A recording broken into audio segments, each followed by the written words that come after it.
I'm kind of back and I'm not very cool. Today we're talking about how I got evicted. And yes, you heard me correctly. In June 7th in fact, I got an eviction notice saying I have to be out by July 7th. And it turns out the man that I thought was my stepdad, just my landlord. I know, I'm gonna repeat that for you. The guy that I thought was my stepdad was actually just my landlord for 20 years. We're gonna go back to last July. My mom died on July 20th, 2023. However, I found out after she died, he actually never got that marriage certified. And on my birthday after my mom died, which again, she died at the end of July, my birthday's at the beginning of November, he moved out. I said, where are you going?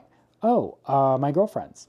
But that's right, he had a whole other woman, a whole other life he was waiting for. I just don't believe he expected my mom to live as long as she did. So he gave himself about a month after my mom died before he started putting things into motion. While my mom was sick and dying, it was just me and her here. I dropped out of college to move back home. My landlord was not here. He moved in with his parents because it was too difficult for him, which means that I was not able to have like a normal job, which is why I started posting on TikTok, because I couldn't teach anymore. It wasn't safe for me to be in a classroom. I taught music. You have to have an open mouth for that, whether you're singing or playing an instrument. I wasn't bringing Corona back into this house, and I never did. But that also meant that we were extremely poor, which is nothing that we haven't been before, but it was two people trying to survive off of one person's social security and another person's petty cash. So it took me a few months after my mom died to really start making a livable income. And once my landlord found out that I was making enough money to live, he started charging me rent. So I have been renting my childhood bedroom since fucking February. And then after I started paying rent, my friend sent me a text message with the Zillow listing of this home that I'm currently in saying,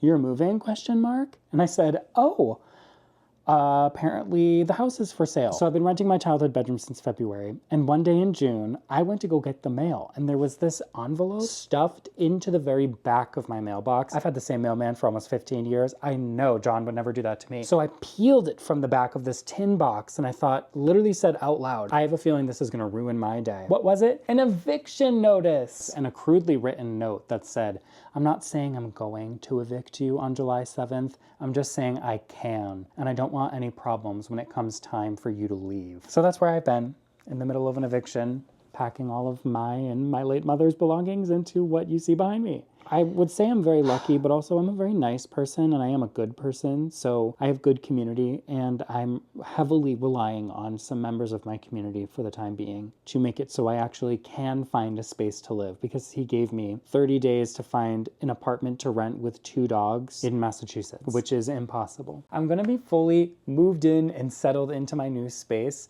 by the very beginning of September, so I'm hoping then it'll be YouTube time. I'm still posting on TikTok all the time, but again, it'll just be more content there. All of this will become very profitable to me in some way, I'm sure. Who knows? Maybe someday I'll write a book about all of this, and that book will make it so I can buy my own house and I'll never face homelessness again at the hands of the man who I thought was my father. Which, if I had a nickel for every time that's happened to me, I would have 2 nickels, which is not a lot of nickels, but it's weird that it happened twice. If you would like to help me with the moving process, you can buy me a coffee. The link is in my bio. That would mean a lot to me. It literally can't get worse for me than what it already is already, so we're banking on that. Okay, well, I gotta go pack, so I'll see you in September.